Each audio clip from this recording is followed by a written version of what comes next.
যেই কারণে পানের বরজ নষ্ট হয়ে গেল। আসসালামু আলাইকুম, আশা করি সবাই ভালো আছেন। প্রায় 1 লক্ষ টাকার মতো খরচ করে একটা পানের বরজ দিয়েলাম। এর আগেও আমাদের ছিল, তখন ভালোই হলো, এই রকম খারাপ অবস্থা হলো না। এবার প্রায় 1 লক্ষ টাকার মতো খরচ করে এই বরজটা তৈরি করেছি। প্রায় ম্যাক্সিমাম গাছই মরে গিয়েছে। আপনারা দেখেন, যেই ভুলের কারণে এই গাছগুলা মরে গেল।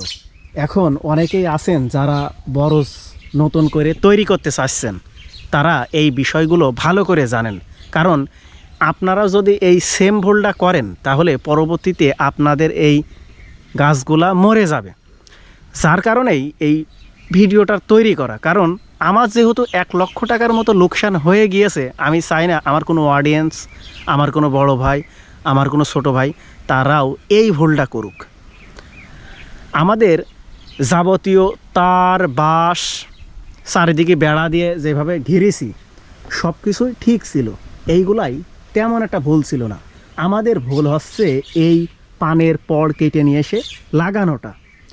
এইটার কিছু প্রসেসিং আছে, যেইগুলা আমরা যদি ভালোভাবে জানি আগেরটি, এইগুলা যদি আমরা মেইনটেইন করি, তাহলে পরবর্তীতে আমরা এই বিপদে পড়ব না, এই গাছগুলাও মারাও যাবে না। এইটার কারণ হচ্ছে আমরা যেই দিনকো এই পানের পড়টা কেটে নিয়ে আসি, কেটে নিয়ে আসার পরে ওই দিনকো আমরা এই পানের পড়টা লাগিয়ে এলাম না, ওইটা নিয়ে এসে রেখে দিয়েলাম, হালকা পাতলা পানি দিয়ে রেখে দিয়েলাম। তারপরের দিন সকাল থেকে লাগানোর কার্যক্রম শুরু করে এলাম। এইটাই হচ্ছে আমাদের সব থেকে বড় ভুল। কারণ ওই দিনকো যে আমরা নিয়ে এসেলাম, নিয়ে আসার পরে আমরা ওই দিনকো বিকালবেলা আমরা 2-3 জন মানুষ ছিলাম, ওই 2-3 জন মানুষ মিলে 6 লাইন লাগিয়ে এলাম ওই দিনকো বিকেলবেলা, যে দিনকো আমরা কেটে নিয়ে আসি, আর বাদ বাকি তার পরের দিন লাগাই। পরের দিন যেই পড়গুলা লাগাই সেইগুলা ম্যাক্সিমাম সব মরে গিয়েছে, আর যেই দিনকো বিকেলবেলা লাগাই সেইগুলা একদম সতেজ রয়েছে। ওইটাও আমি আপনাদেরকে দেখাবো। ওই যে পরের দিন লাগালাম, যার কারণে এই পড়ের পাতা আর এই যে পড়ের যেই লতাটা, এই যে লতাটা আপনারা ভালোভাবে দেখতে পাচ্ছেন, এই লতাটা পুরো শুকিয়ে গিয়েছে। যার কারণে এর ভিতরে তেমন কোষও নেই। আবার এই যে দেখতে পাচ্ছেন শিকড়, এই শিকড়গুলো মরে গিয়েছে।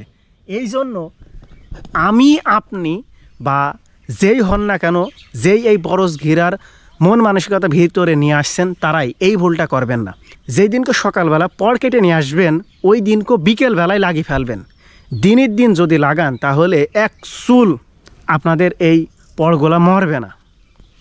আরেকটা জিনিস হচ্ছে, যদি আকাশ থেকে পানি হয়, তাহলে অল্প কিছুদিন লাগবে, যেমন 4 থেকে 5 দিন মতো সময় লাগবে। যদি আকাশ থেকে পানি হয়, এর ভিতরেই পড়ের গোড়া লেগে যাবে।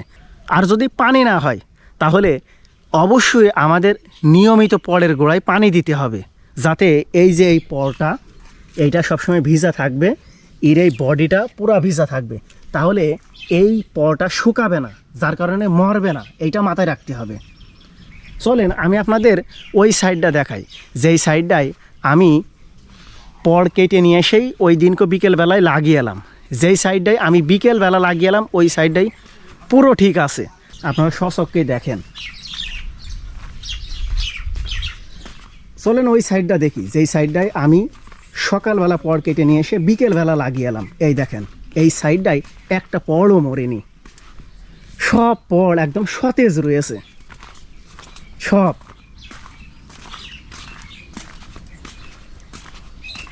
সতেজ রয়েছে, একটা পড়েরও কিছু হয়নি। সব থেকে বেশি ভুল আসছে, ওই দিনকে জনও পাওয়া গেল না, লাগাতেও পেরেলাম না, যার কারণে বেকআউট একটা লোকসান হয়ে গিয়েছে। আরেকটা জিনিস মাথায় রাখবেন, যে এই লাগানো অবস্থায় যেন এই গোড়ায় পচা না ধরে। যদি এই পড়ে পচা ধরে যায়, তাহলে আপনি হাজারো চেষ্টা করলে এই পড়ার হবে না। এই জন্য পচার ওষুধটাও দিতে হবে। এইগুলা অবশ্যই আপনাদের মাথায় রাখতে হবে, নাইতে আমার মতো আপনাদেরও লস গুনতে হবে। প্রায় 1 লক্ষ টাকার মতো খরচ, সব মিলে বেকআউট একটা লোকসান হয়ে গেল।